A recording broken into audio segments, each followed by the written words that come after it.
여러분 안녕하세요. 지난 22일부터 27일 어제까지 한 주일 동안 국민의힘 이준석 당대표와 함께 미국을 다녀왔는데요. 오늘부터 매일 한 편씩 미국 방문기를 올리겠습니다.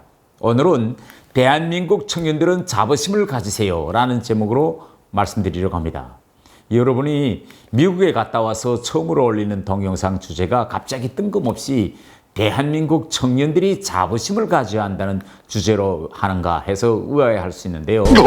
우선 제가 이번에 미국에 갔다 와 보니 대한민국 젊은이들이 자부심을 가져야 할 이유 첫 번째로서는 대표단이 머문 호텔 3개 중 2개가 우리 한국 회사 소유였다는 사실과 관련됩니다. 방미 기간 동안 워싱턴에서는 미국에서 닉슨 대통령의 사임을 가져왔던 유명한 워터게이트 사건이 있었던 워터게이트 호텔에 묵었고요.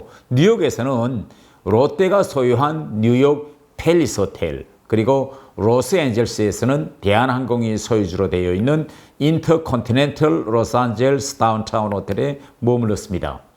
뉴욕과 로스앤젤레스에서 제일 높은 호텔로 손꼽히다는 이 두 호텔이 다 우리 한국 회사 소유라는 그런 점에 저도 모르게 민족적 자부심이 생겼습니다. 제가 같이 간 우리 당 의원님들 보고 지난 시기 미국에 왔을 때도 이러한 호텔들에 머문 적이 있느냐 물어보니 다들 처음이라고 하시더라고요. 뉴욕에서는 바로 유엔 청사 옆 가장 노란자리에 제일 높은 호텔로서 있고, 또 로스앤젤레스에서도 제일 높은 호텔이 바로 이 호텔들이었습니다. 앞으로 저는 미국에 아마 다시 간다면 설사 이 호텔들에 묵지 못한다고 하더라도 저렇게 중심가에 높은 고급 호화 호텔이 한국 회사의 것이다 라는 생각을 가지고 먼 데서 바라보기만 해도 기분이 좋을 것 같습니다. 롯데의 신격호 회장님이 생전에 뉴욕, 그것도 유엔 청사 옆에 한국 회사 소유의 호텔이 있어야 한다라고 자주 말씀하시면서 결국 이 호텔을 인수해서 다시 리모델링 했다고 하고, 대한항공에서는 로스앤젤레스에서 제일 좋은 호텔을 인수해서 완전히 허물고 이렇게 새롭게 높이 지었다고 합니다. 지난 시기 지금 2030 세대 부모님들은 미국에 이민 오면서 정말 취업도 힘들게 하고 정착도 힘들게 하셨는데, 이제는 한국 회사들이 미국에 대대적으로 진출해서 한국 청년들이 취직에도 유리하고, 오히려 현지 한인사회에서는 미국으로 이민 오는 한국인들의 수가 날로 적어져서 한인사회의 전반적 인구가 줄어들고 있다고 걱정하고 있습니다. 이제는 한국이 이렇게 살기 좋아져서 미국으로 이민을 가야 할 그런 숫자가 매해 줄어들고 있는데 정말 좋은 일이라고 생각합니다. 한국 젊은 청년들이 자부심을 가져야 할 두 번째 이유로서는요, 저는 30대 제1야당 대표와 그의 영어 수준이라는 제목으로 말씀 좀 드리겠습니다.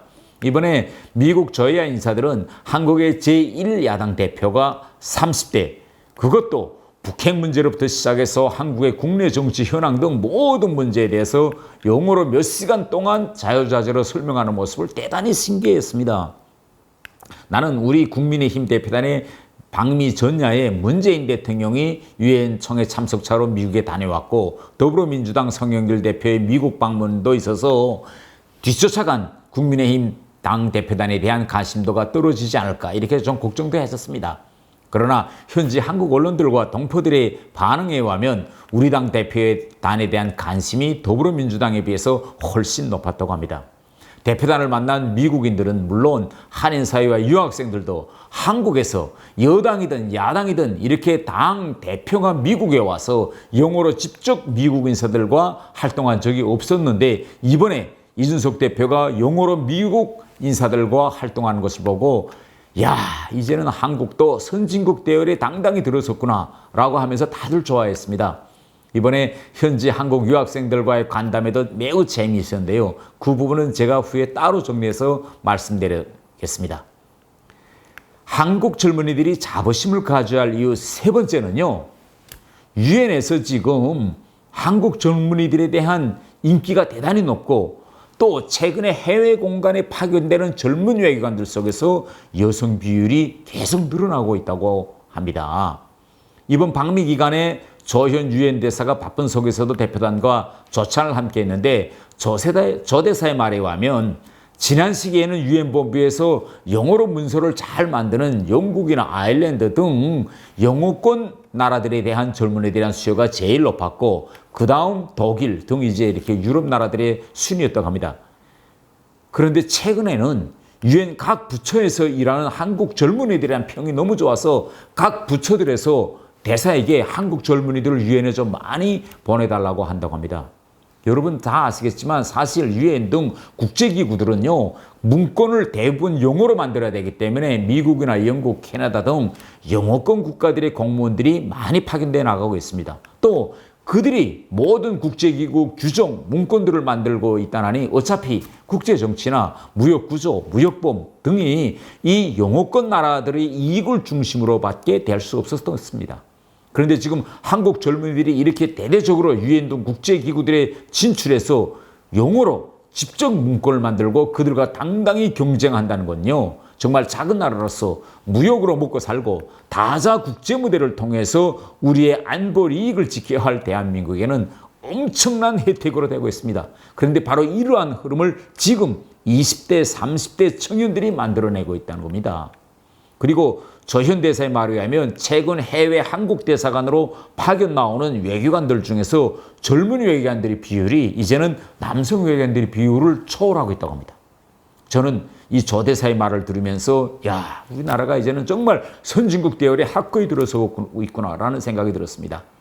한국 젊은이들이 자부심을 가져야 할 네 번째 이유로서 저는 이번 우리 당대표단의 미국 방문을 실무적으로 보좌해 준 20대, 30대 세대의 실무진의 실무 능력을 보고 저는 대한민국의 미래에 희망이 있구나 라고 이제 감탄하고 여기서 우리 젊은이들이 자부심을 가져야 할 이유를 찾아보았습니다.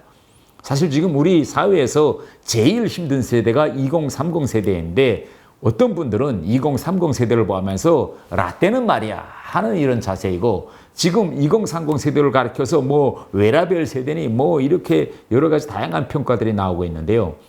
이번에 우리 당 2030 세대 실무진과 처음으로 제가 함께 일해보니 보면서 이들에 대한 새로운 인식을 가지게 되었습니다. 대표단 실무진이 이 방미 참고 자료를 만들었는데 여러분 바로 이겁니다. 제가 이 미국 방문 참고 자료를 이렇게 잘 만든 걸 처음 봤습니다. 여기에는요, 매 우리가 만날 모든 사람들의 인물 자료를 비롯해서 참고할 자료를 이렇게 세세히 다 였습니다. 저는 대단히 이제 놀랐고요. 그리고 이준석 당대표와 함께 이번에 국회의원들이 6명이 갔는데 당 이제 실무진이 완전히 양머리꾼처럼 앞과 뒤에 딱 서서 당 대표와 국회의원들을 몰고 다니면서 그 바쁜 일정을 맞물려서 지차처럼 이제 조직했습니다. 또한 방문 기간에 홍보국, 사진, 영상 PD들은 땀을 흘리면서 대표단의 활동을 편집해서 당일로 우리 당 유튜브인 옳은소리에 올렸습니다. 사실요, 하루 종일 대표단을 따라다니면서 사진 찍고 동영상을 촬영하는 것만 해도 힘든데 호텔에서 밤에는 또 쉬지 않고 그 영상 작업을 하는 그들을 보면서 매우 감동됐습니다. 저도 이번에 대표단과 함께 활동하면서 동영상을 찍어서 유튜브에 올리려고 이렇게 유튜브 장비까지 제가 가지고 갔었습니다. 그래서 여기서 이렇게 이 카메라와 이 셀카봉까지 다 이렇게 준비하고 갔었는데 너무 힘들어서 실제 저는 하지 못했습니다. 그래서 제가 오늘 시간이 없어도 한 명 한 명 좀 소개하려고 하는데요. 먼저 오영희 국제팀장입니다. 사실 이 우리 당에는 아직 국제국이 없습니다. 이번에 오영희 팀장이 이 대표단의 모든 일정을 총괄하고 정말 수고 많았습니다. 다음 전필호 재외동포 팀장인데 전 우리 당에 재외동포 팀이 있다는 것 자체도 처음 알았습니다. 앞으로 이제 대선이 다가오면서 해외 동포들의 투표를 적극 독려하고 그들의 투표가 매우 중요한데 정말 시기적절한 때에 재외동포팀을 만들었다라고 저는 생각합니다. 다음 김성국 당대표실 차장인데요. 당대표를 옆에서 얼마나 잘 보좌하는지 저도 깜짝 놀랐습니다. 처음부터 당대표의 일거수일투족을 세심히 챙기면서 정말 잘 보좌했는데요.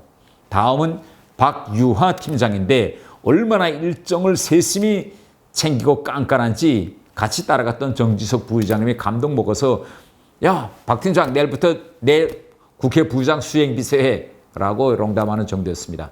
다음 이영희 PD인데 이분이 온몸에 사진기, 이 무거운 사진기 촬영기를 메고 다니라고 온몸에 항상 땀투성이었습니다. 다음 정성호 PD인데 이 친구 완전히 감동입니다. 이번에 마지막까지 이 인원 총 관리하면서 하루는 이제 버스 타는데 의원들 마지막까지 오르는 걸 이렇게 보다가 앞에 타신 분이 모르고 문을 쾅 닫았어요. 그래서 이 손이 문에 찍혀서 손이 완전히 이제 큰 이제 찢겼는데 그럼에도 불구하고 그 순간부터도 아픔을 참고 동영상을 촬영하는 거 보고 대단히 감동했습니다.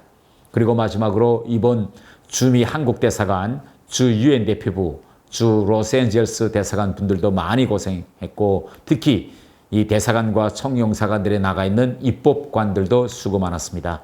여러분, 오늘은 일단 이렇게 미국 방문 인상에 대해서 개괄적으로 간단히 정리해드리고 이제부터는 앞으로 매일 한 이슈씩 뭐 한미동맹에 대한 평가라든가 주민 한일 사회에서 우리 조국에 바라는 점이라든가 미국의 대북 정책이 지금 어떤 흐름을 잡고 있다든가 이런 거는 앞으로 이슈별로 정리해서 한 편씩 올려드리겠습니다. 감사합니다, 여러분.